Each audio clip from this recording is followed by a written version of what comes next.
হাজারো শিক্ষার্থীর অপেক্ষার অবসান হলেও ফলাফল এবার এনেছে মিশ্র চিত্র। কোথাও আনন্দের উচ্ছ্বাস, আবার কোথাও হতাশার দীর্ঘশ্বাস। একদিকে শতভাগ সাফল্য, অন্যদিকে এমনও প্রতিষ্ঠান আছে যেখানে একজন শিক্ষার্থীও পাশ করতে পারেনি।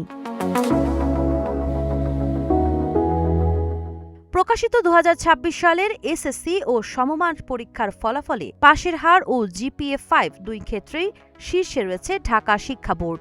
এই বোর্ডে পাশের হার ৭১.৬৩% এবং জিপিএ-৫ পেয়েছে ৩৩,২৫৩ জন শিক্ষার্থী।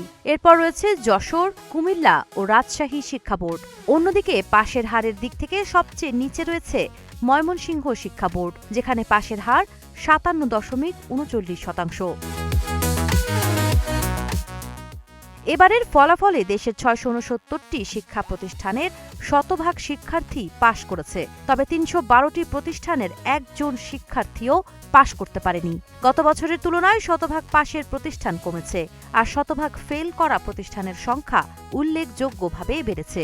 শূন্য পাশের ৩১২ প্রতিষ্ঠানের মধ্যে সাধারণ শিক্ষা বোর্ডের ৫৭টি, মাদ্রাসা বোর্ডের ২২৬টি এবং কারিগরি বোর্ডের ২৯টি প্রতিষ্ঠান রয়েছে।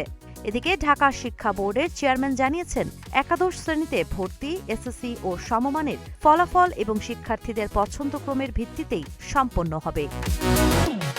সাবা খান, নাগরিক প্রতিদিন।